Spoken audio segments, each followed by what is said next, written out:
When we think about the pilots that may launch, and I think you're right, I think we're likely to see a number of them, and they will likely look different one to the next across the country. There's been a lot of discussion on blogs and in the press and behind closed doors about the concern of the early pilots not going well, and perhaps therefore setting up the market to rule out this particular model of a social impact bond or others like it. But on the other hand, the nature of the U.S. is that innovation is diffuse, is at the grassroots and local level, and we are likely to have a real variety of pilots, and we are likely to have some failure along the way or some missteps that we can hopefully learn from. How do you think we harness that, and do you think there's a real risk there? Sure, I think you're absolutely right. In innovation, failure will occur. The challenge is to ensure that when the failure occurs, we fail forward, and we don't see failure we don't allow failure of one model to be seen as a failure of the entire concept. And I also think it's very important to think of failure not in binary terms. It's not just that some social impact bonds might not work, and therefore it will fail. I think some social impact bonds might not work, but if they're innovative, pushing the idea, and are clearly articulated to their supporters as such from the beginning, then that not need be a failure that necessarily preempts the development of the broader impact bond idea. So one way in which we could fail without failing is if we ensure that when we are taking a risk and really pushing the model, we're doing so in areas where we're being very clear about it, and we're bringing into those social impact bonds the kind of funders who understand that that's what they're getting into. I think the other important point about this issue of failure is we could also have a failure that looks like a success. And by that I mean we could not aim as high. We could create some social impact bonds that simply put together the funding sources and the social service providers and the governments in a way that are simple and easy and are the low-hanging fruit, but that lead us down a dead end, where while it looks successful, and it is for the terms of that pilot, it does not create the entry ramp for that pilot to lead to a much broader road in which others can take off. And so I think failure, we need to be nuanced about what we mean by that. And to be very clear on the last point, a lot of different ideas are now coming under the rhetorical umbrella of social impact bond. And so again, the point of failure is one idea that might be successful for the proponent that has a more narrow view of what this is, could be a failure for those who actually want the social impact bond to be much more broader and generate much more systemic change. And so there's a way in which we could fail by only piloting the easiest and most narrow view of this model, which will look successful to the people for whom that's what they're aiming to achieve, but would be a failure for those who want this to be more systemic. That's a little bit abstract.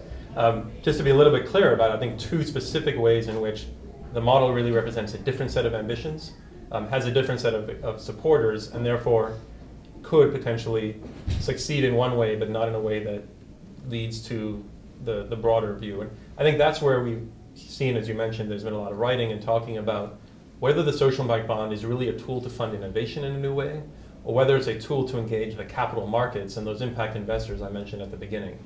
I think social impact bonds could be incredibly powerful if they simply enable local governments and others to find a new way to pilot in a small scale the kinds of innovations and preventative services that otherwise would not get funded through city governments. That would be incredibly exciting, and that would be a powerful spur to those of us who believe that there is substantial value to be gained by society from seeing innovative solutions piloted and taken to scale. In that model, because the focus of the bond would be on innovation, it is going to be much harder to engage the capital markets, who, by the nature of what investors seek, are more wary of risk. And so for a social impact bond focused on funding innovation, which is an imperative for governments that are seeing those kinds of budgets cut, we could imagine a set of bonds being created in which the ultimate funders are private foundations, who at their best are really the innovation capital in our social capital markets. They could be struck as deals between governments and private foundations, where the private foundations agree to pay for a social impact bond where outcomes are realized. And in that case, they would be able to fund innovation. They would be able to fund new ideas, because philanthropists, in many cases, you would be able to find some who would be willing to back ideas that might not work. And so if that's what social impact bonds are, they could be very exciting. They could be a new way to organize philanthropic spending and to coordinate between local governments and foundations. What that model would be unlikely to produce, if it only stays in that more constrained way, is a bridge toward engaging the for-profit capital markets. So on the other hand are a set of social impact bonds which see as their ultimate goal not just reorganizing how we fund innovation with private foundations, but ultimately opening up the much broader capital markets to the funding of social solutions. For that to happen, we're going to need pilots that don't fail, but also that are not as ambitious in terms of funding innovation. Because, as I mentioned, investors by their nature are already going to be seeing social impact bonds as a highly speculative and risky tool. They're not then going to want to add onto that the risk of funding social impact bonds that are supporting innovations that are untested. And so for the social impact bonds that are really going to build the bridges to the capital markets, we need to be identifying social impact bonds that draw on already proven interventions, where what we're asking the investors to take on is the risk of the social impact bond model and not necessarily the risk of the intervention itself. To many people, that's less exciting, because that doesn't allow us to fund those exciting new unproven ideas that we all want to see tested. Neither model is right or wrong, and I think, to be absolutely honest with you, our own thinking on this has evolved.